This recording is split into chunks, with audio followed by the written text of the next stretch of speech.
Hi, my name is Simon McDonald. This thing that you're watching, this video series, is a kind of campaign diary thing for the D&D game that I'm running for my friends that we started in January.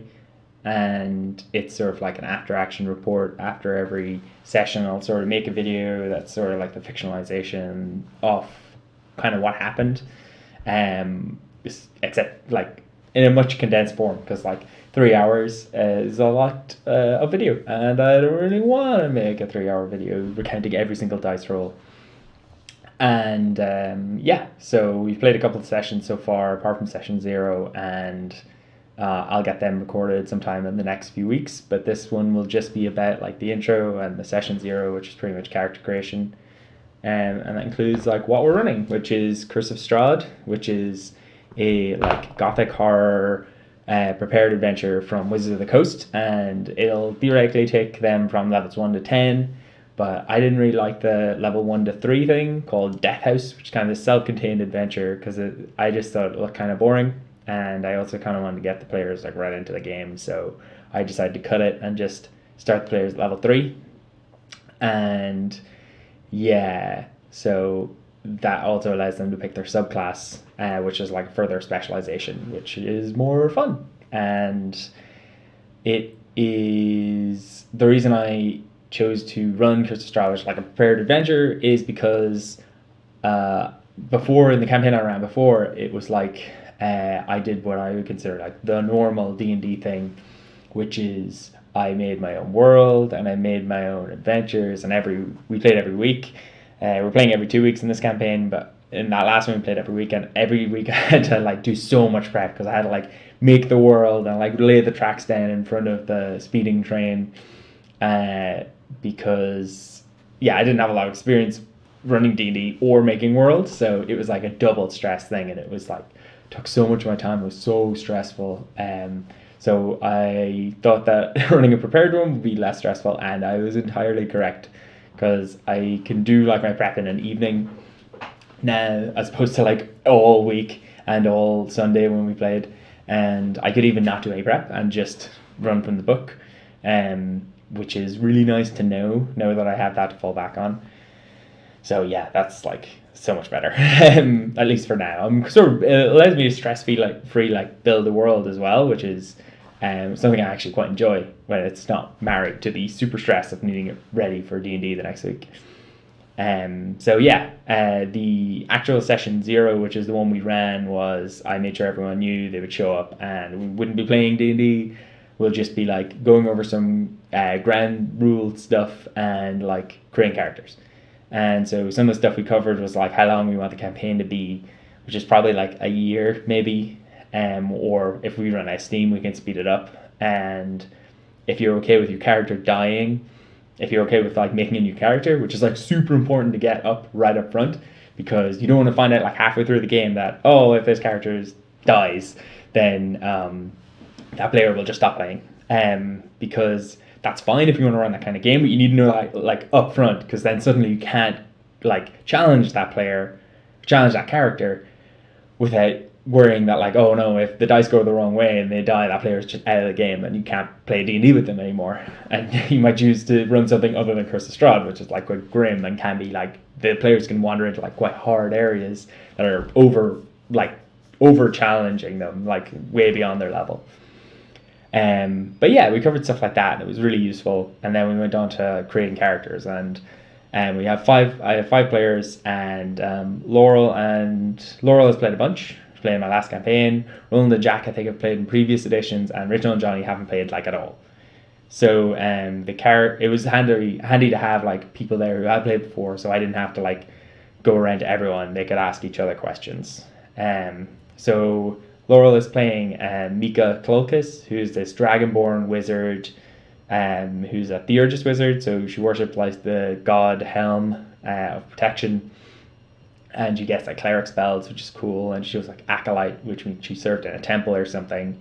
And it's cool because she actually played that character for like one session in our previous campaign. She really liked them, so it's nice that she gets to actually play them for real in an actual campaign.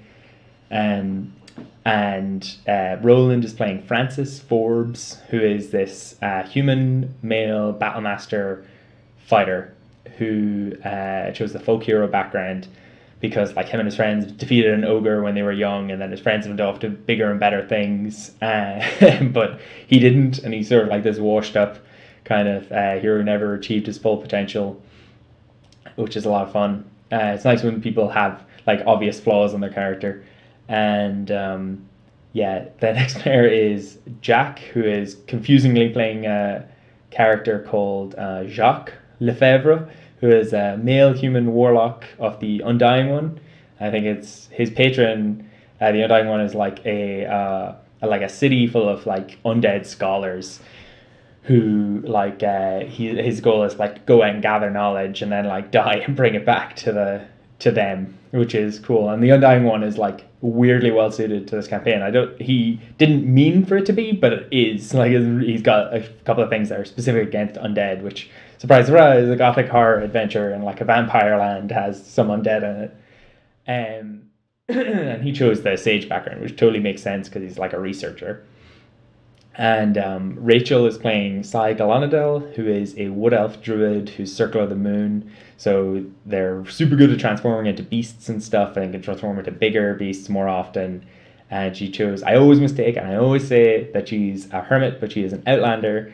And she was like lived in the wilds for ages as an eagle and decided to see what civilized life was all like. So she's a bit uncultured. And then the final player, Johnny, is playing Maneo, who is a Goliath paladin of Shar, the goddess of darkness and loss, who is quite unusual for paladin, but he chose the background Haunted One, which is in Curse of Strahd, which is like he's seen some shit, like some dark stuff, that's left a mark on him. So he contextualized that like he used to be a hitman, and then he gave up that life and decided to start a shop, and now he adventures to like make up for the fact that his shop is not doing so hot because surprise, surprise, being a hitman doesn't have a lot of transferable skills of being a merchant. Yeah, so it was nice to have everyone all together and creating their characters, because then they got to sort of talk and bounce ideas off one another, and that's really nice because it's a lot easier to do than when you're trying to create a character in isolation, especially if you've never created a character before. So yeah, that was really good. And because they were starting at level 3, I decided they'd been adventuring before, so I decided each one of them could pick one uncommon magic item. And so that was fun for them to be able to like flip through and look at all the cool different ones, different magic items that were in the Dungeon Master's Guide, and pick one each. Though, of course, nobody picked the best uncommon magic item, which is the Boots of Flying.